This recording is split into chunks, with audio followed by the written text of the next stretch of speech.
पिता की तरफ से बेटी को अद्भुत भेंट। संस्कार।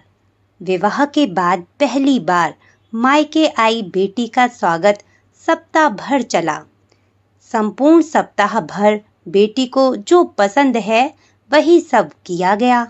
वापस ससुराल जाते समय पिता ने बेटी को एक अति सुगंधित अगरबत्ती का पुड़ा दिया और कहा कि बेटी, तुम जब ससुराल में पूजा करने जाओगी तब यह अगरबत्ती जरूर जलाना। माँ ने कहा, बिटिया प्रथम बार मायके से ससुराल जा रही है तो ऐसे कोई अगरबत्ती जैसी चीज देता है भला? पिता ने झट से जेब में हाथ डाला और जेब में जितने भी रुपए थे वो सब बेटी को दे दिए। ससुराल में पहुंचते ही सासू माँ ने बहू के माता पिता ने बेटी को विदाई में क्या दिया ये देखा तो वह अगरबत्ती का पुड़ा भी देखा। सासू माँ ने मुंह बनाकर बहू को बोला कि कल पूजा में ये अगरबत्ती लगा लेना। सुबह जब बेटी पूजा करने बैठी तो वह अगरबत्ती का पुड़ा खोला। उसमें से एक चिट्ठी निकली। लिखा था, बेटा, ये अगरबत्ती स्वतः जलती है मगर संपूर्ण घर को सुगंधित कर देती है। इतना ही नहीं तो आजू बाजू के पूरे वातावरण को भी अपनी महक से सुगंधित एवं प्रफुल्लित कर देती है।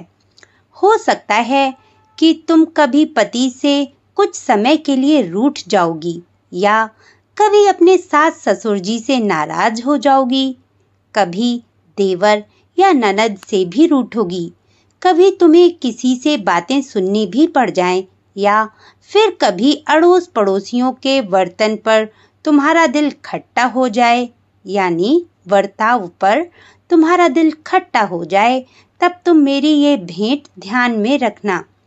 अगरबत्ती की तरह जलना, जैसे अगरबत्ती स्वयं जलते हुए पूरे घर और संपूर्ण परिसर को सुगंधित और प्रफुल्लित कर ऊर्जा से भरती है, ठीक उसी तरह तुम स्वतः सहन कर तेरे ससुराल को अपना मायका समझकर सबको अपने व्यवहार और कर्म से सुगंधित और प्रफुल्लित करना। बेटी चिट्ठी पढ़कर फफकार मारकर रोने लगी। सासू माँ लपक कर आई। पति और ससुर जी भी पूजा घर में पहुंचे जहां बहू रो रही थी। अरे, हाथ को चटका लग गया क्या?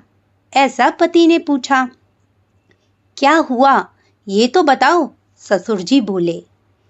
सासू माँ आजू बाजू के सामान में कुछ है क्या यह देखने लगी। सासू माँ ने कहा तो उन्हें पिता द्वारा सुंदर अक्षरों में लिखी हुई चिट्ठी नजर आई।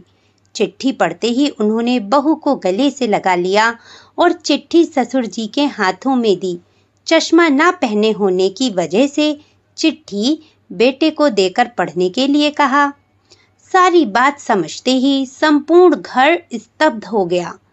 सासू माँ बोली, अरे, ये चिट्ठी फ्रेम करानी है। ये मेरी बहू को मिली हुई सबसे अनमोल भेंट है। पूजा घर के बाजू में ही इसको फ्रेम करा के लगाना चाहिए और फिर सदैव वह फ्रेम अपने शब्दों से संपूर्ण घर और अगल बगल के वातावरण को अपने अर्थ से महकाती रही। अगरबत्ती का पुड़ा खत्म होने के बावजूद भी इसे कहते हैं संस्कार मायके के।